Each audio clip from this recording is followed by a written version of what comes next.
안녕하십니까. 약들약의 고약사입니다. 화이팅 먼저 외치고 시작해볼까요? 하나 둘 셋 화이팅! 화이팅! 자, 오늘도 리틀약사님과 함께 이 콜라보 영상을 촬영하고 있습니다. 간단한 소개 네. 부탁드릴게요. 다 아시겠지만 네, 먹는 것이 곧 나를 만든다. 안녕하세요. 리틀약사 채널의 리틀약사입니다. 오늘은 제가 그 약사님과 네. 영양요법, 약사님 같은 경우는 영양요법의 대가시기 또 때문에 이상한 부담을 확 주시네. 약사들 사이에서는 뭐 거의 끝판왕, 무협지에 보면 하나의 문주 같은 스타일이셔가지고 한번 얘기를 들어보고 싶었어요.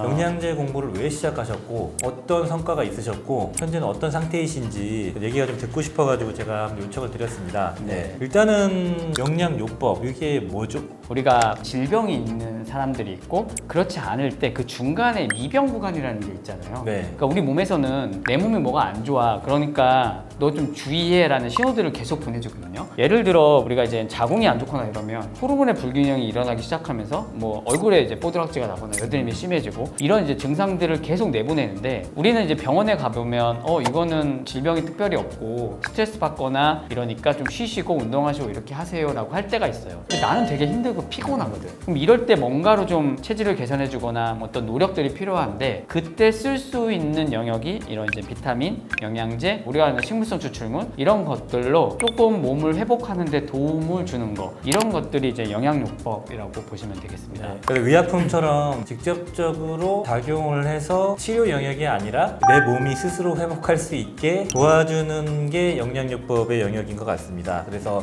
부족한 걸 채워준다라는 개념이 가장 기본이고 더 나아가서는 그 이상으로 뭔가 조합을 하는 노하우들이 이제 약사님들마다 있는데 어쩌다가 이런 영양요법을 공부하게 되셨나요? 일단 약대 다니실 때 이런 거 안 배우셨잖아요. 그쵸. 일단은 저는 어릴 때부터 되게 몸이 약했어요. 네. 네, 그러다 보니까 건강에 되게 관심을 많이 갖고 있었고 그래서 이제 약대를 진학한 후에 또 약대를 다니다 보면 뭐 공부도 해야 되고 연애도 해야 되고 사실 많이 하셨다고.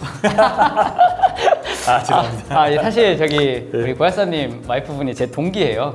그래서 저를 너무 잘 알아가지고 인기 많으셨다고 하더라고요. 아닙니다. 근데 뭐 어쨌든 과 사실 뭐 대표도 했었고 그러면서 스트레스를 굉장히 많이 받다 보니까 거의 뭐 위궤양, 십이장궤양 이런 것들을 달고 살았어요. 대학생 때도 그러셨어요? 대학생 때도. 그리고 제가 내시경을 사실 가장 많이 했을 때가 대학생 때였어요. 그리고 그때는 몰랐는데 어느 순간에 막 이유 없이 심장이 두근거리고 뭐 이렇게 벌레 기어가는 느낌이 들고 그랬어요. 그래서 자율신경 문제인데? 자율신경이 문제였죠. 근데 그때는 그런 것들이 많이 알려지지 않을 때였어요. 위장도 되게 안 좋으니까 뭐 라면 먹으면 100% 설사하고 뭐 소고기 먹으면 1시간 이내에 화장실 가서 설사하고 이러니까 나는 이제 약사가 되면 이런 것들을 싹 치유할 수 있는 어떤 약 그리고 뭔가 암을 좀 예방할 수 있는 약 영양제가 약? 그쵸. 약. 그때는 이제 약이었지. 영양제 사실 그때 많이 배울 때가 아니니까 네. 좋은 약이 분명히 약국에 있을 거다. 근데 이제 막상 졸업하고 몇 년간의 이제 약국의 생활을 하고 이렇게 하다 보니까 세상에는 내가 이렇게 생각했던 그런 명약이 있는 건 없구나. 현실을 깨달은 거죠. 약 보면은 대부분 다 대증요법이잖아요. 맞아요. 완화시키는 거. 보는 관점에 따라 다를 수 있겠지만 대부분의 의약품은 근본적인 원인을 뭔가 개선시키는 게 아니라 증상을 누르는 거에 가깝지 않나요? 맞아요. 그죠? 그러다 보니까 저도 암을 치료하는 명약이 사실은 없네? 그럼 나 나중에 암에 걸리면 어떡하지? 이런 이제 사실 사소한 걱정들 이런 암에 대한 생각들 약간 좀 걱정이 많으셨어요? 그쵸. 왜냐면 우리 집안 내력들이 있고 어릴 때부터 계속 위궤양, 십이장궤양 달고 살았고 막 이랬으니까 그런 거에 대한 고민과 뭔가의 이제 니즈가 계속 있었던 거죠. 근데 그러다가 제가 2011년도인가 그걸 봤어요. MBC 스페셜이었나? 거기에서 목숨 걸고 편식하다는 프로그램이 있었어요. 와, 거기서 제가 뒷머리를 딱 세게? 친 게 있었어요. 네. 왜냐면 거기 유명한 신경외과 의사 선생님이 병원에서 그것도 혈압이나 당뇨가 있으신 분들 있죠. 네. 이런 분들을 약을 줄여가면서 먹는 식단 조절을 하면서 약을 끊게 만드시더라고요. 쉽지 않은데? 쉽지 않죠. 네. 그리고 더군다나 정통파의 의사분이 그러기가 쉽지 않거든요. 또 하나는 이제 말기 암 환자분들인데 이분들이 먹는 것을 바꿔가면서 완치하는 거. 이런 걸 보면서 와 이제 내가 그때 깨달은 거죠. 먹는 것이 곧 나를 만든다. 그렇죠. 먹는 것이 곧 나를 만든다. 왜 나는 여태까지 엉뚱한 곳에서 자꾸 길을 찾고 있었을까? 결론은 먹는 건데 먹는 거를 조절하고 내가 이걸 하면 병은 다 예방할 수도 있고 치유할 수도 있겠구나. 그러니까 근본적으로 먹는 것부터 바꿔야겠다. 그렇게 해서 이제 사실 식단요법이나 이런 것들을 먼저 공부하기 시작했죠. 근데 이제 아시다시피 이게 먹는 거가 쉽지 않아. 내가 일하면서 뭐 어떤 채소를 먹어야 되고 또 좋은 어떤 원재료를 찾으러 다녀야 되고 이런 게 이제 쉽지 않다 보니까 그럼 얘를 좀 서포트할 수 있는 게 뭐가 있지? 그때 이제 접한 게 바로 기능의학이었어요. 영양제요법. 그래서 이제 사실은 이런 쪽에 공부를 하기 시작하게 된 거죠. 가장 쉬운 게 본인 몸에 한번 투자해보는 거잖아. 이렇게 내가 먹어보자. 그렇죠. 그래서 내가 먹어봐서 변화가 되면 되게 쫙 가는 건데 맞아요. 그 가장 변화 있었던 영양제 몇 개만 뽑아주시면 좋을 것 같은데요. 저는 사실 가장 아까도 문제였던 게 위장이었거든요. 네. 소화, 설사 이거를 했던 게 그때 이제 기능의학 이론에서 처음 접한 게 장수증후군이었어요. 장누수가 지금은 되게 흔한 이론인데 그때 흔하지 않았죠. 그쵸, 흔하지 않았죠. 되게 센세이션했어요. 아. 그때 당시 잠이 안 오고 우울증이 있고 이럴 때 유산균을 먹어요라고 하면 저런 미친 땡 이럴 때였어요. 돌팔이 소리지. 돌팔이 소리가 저기 어디 약을 파네? 심지어는 그것도 있어요. 유산균 요즘에 아토피로나 이런 게 많이 시키잖아요. 유산균을 그런데 먹는다고 하면은 11년도 그쯤에도 유산균을 왜 먹어 이런 분위기였거든요. 맞아요. 근데 지금은 거의 다 당연시하는 이제 생계되는데 네. 그거를 소비자분들께 많이 인식시켜 준 게 이 기능의학이지 않을까 싶어요. 그러니까 장순증후군도 그런 영역인 거거든요. 결국은 소화가 잘 돼야 되고 소화가 안 되면 장에 문제가 생기고 장에 문제가 생겨서 유익균이 줄어들고 유해균이 늘어나면 점막과 점막 사이가 넓어지면서 나쁜 것들이 들어오고 이로 인해 면역 반응이 촉발하고 그럼 염증 반응이 촉발해서 각종 만성 질환을 유발한다. 결국 이제 이런 거잖아요. 그래서 저는 이제 그때 당시 내 이제 위장에 좋은 게 그럼 뭐가 있을까? 기능의학을 하다 보니까 소화를 도와주는 효소 그리고 유산균은 무조건 먹어야겠다. 사실 이거를 시작해서 제가 6개월에서 한 1년 정도를 진짜 빼먹지 않고 먹었거든요. 효소랑 유산균이요? 네, 효소는 사실 식사를 할 때마다 먹어야 되잖아요. 정말 통에다 담아 갖고 가거나 이런 봉지에다가 넣어 갖고 가서 어디를 가서 먹든 꼭 챙겨 먹었어요. 그 6개월 정도 잘 챙기면서 변화가 있었나요? 처음에는 몰라. 지그재그 조금씩 뭔가 좋아지는 모르는데 6개월 뒤에 제가 어느 순간 딱 보니까 라면을 먹었는데 설사를 안 하네? 그렇죠, 그렇죠. 네. 그리고 점점 시간이 지나서 소고기를 먹었는데도 설사를 안 하네? 이렇게 된 거예요. 그리고 지금도 드시고 계세요? 지금도 먹죠. 저 벌써 한 15년 정도 된 것 같아요. 그래서 나중에 이게 위장이 좋아지다 보니까요. 제가 예전에는 안 좋을 때는 백화점 한 번 들면 너무 힘든 거야.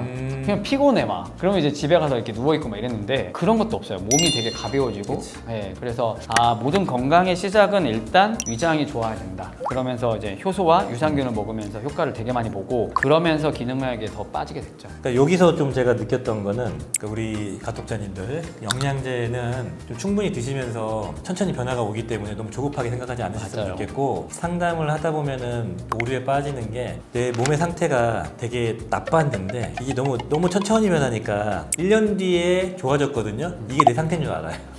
그래서 분명히 옛날보다 확실히 좋아졌는데 그걸 기억 못하고 효과가 없다 안 먹어버리는 경우가 있거든요. 그러니까 좀 객관적으로 기록도 좀 해놓고 좀 꾸준하게 섭취하는 게 되게 중요하겠다는 생각이 들었습니다. 영양요법을 하면 하실수록 이게 좀 여러 가지 도전이 있잖아요.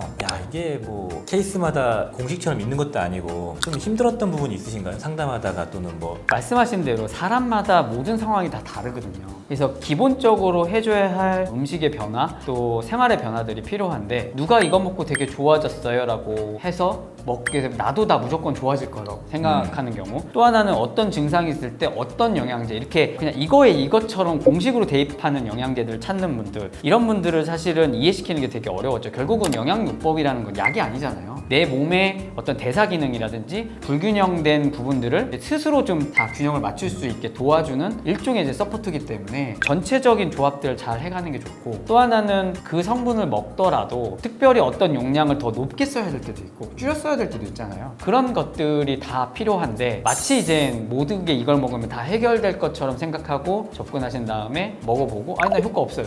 또 이렇게 하시는 분들이 있어서 그런 것들은 애초에 시작이 좀 오해가 있어서 시작하는 경우들은 좀 문제가 될 수도 있다. 단지 기능의학은 삶의 질 그리고 질병 치료에서의 보조적인 서포트의 역할 이런 걸로 생각하고 일단 접근하시는 게 가장 좋을 것 같습니다. 맞습니다. 드시던 분들이 일단 정보가 좀 불명확한 경우도 있고 전반적인 상황을 다 아우러야 되잖아요. 이 사람의 뭐 생활 패턴부터 다 알아야지. 뭐 기본적인 수치들 현재 뭐 있는 기저질환들 알아야 될 게 너무 많았다. 좀 오래 얘기하면서 뭔가 풀어가면은 좀 더 깊게 들어갈 수가 있는데 온라인상에는 좀 한계가 좀 있는 것 같다는 게 좀 힘들었고 그리고 이제 공식이라는 게 없기 때문에 때문에 상당히 좀 경험에 의존하는 것도 좀 어려운 부분이 있고 간혹 이제 한 번씩 무용론 나오면서 좀 이게 심리적인 것도 되게 큰데 맞아요. 자꾸 한 번씩 좀 그랬을 때 설득시키는 그 과정들도 조금 어려운 부분이 있었고 아직 의약품이 아니기 때문에 한계점이 있다 정도인 것 같습니다 저는. 네. 근데 기능학 관련된 공부도 많이 하셨고 기능학의 이제 한 부분 영양요법을 많이 하셨는데 공부를 좀 상담하시면서 좀 많이 변화한 사례가 좀 있으실까요? 약사님이 일단은 가장 먼저 변화하신 것 같은데 아 이런 건 되게 뿌듯했다.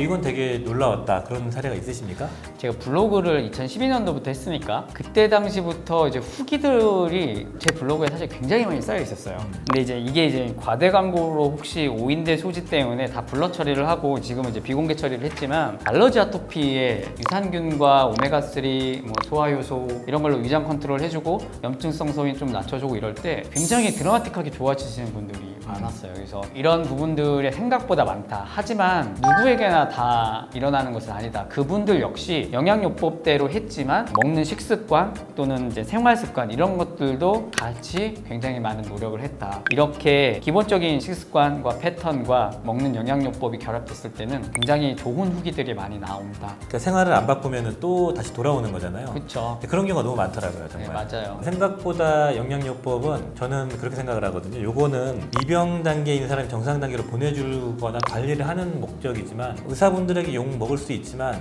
치료 단계도 확실히 할 수 있다고 저는 생각하거든요. 극적인 변화 그리고 의약품으로 치료 못하는 것도 할 수 있다고 생각합니다. 여기까지만.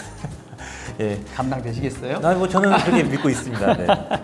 분명히 네. 의약품 영역이 아니었던 게 의약품 영역으로 들어가서 활용하는 케이스도 많이 있는 거 보면 있는 것 같고 아무튼 효과를 많이 보신 당사자가 이제 이렇게 네. 하셨다는 건데 저는 지금도 그래서 거의 영양제는 진짜 빼먹지 않고 먹는 것 같아요. 유산균 효소, 뭐 가끔 효소 먹으면 뭐 내 원래 효소가 안 나와서 이거 끊으면 더 소화가 안 되고 막 이런 거 아니냐 이런 분들 되게 많이 물어보시잖아요. 네. 선생님도 아마 많이 들어보셨을 건데 아니라는 그 증인이 접니다. 제가 뭐 15년간 먹고 있고 그 중에 뭐 제가 어디 놀러 갈 때 뭐 일주일, 2주일 안 먹을 때 당연히 있었겠죠. 전혀 문제 없습니다. 그러니까 너무 걱정하지 마시고 네. 상관없습니다. 효소는 오래 먹어야 되는데 왜냐면 그쵸. 효소가 위장이 회복하고 과부하 걸리는 것들을 좀 장기간 좀 줄여주는 그게 맞아요. 목적이기 때문에 몇 개월 이상 드셔야 되는데 좀 먹고 효과 없으면 딱 놓으시는 분이 많고 먹고 좀 좋아지면 끊으시는 분이 맞아요. 많은데 계속 먹긴 해야 되거든요. 아무튼 알겠습니다. 오늘은 그 리틀 약사님의 영양요법에 대한 생각 어떻게 입문하셨나 얘기 듣고 싶었어요. 끝으로 인사 한번 부탁드리고요. 네, 오늘 저희 180만 유튜버 채널에 나온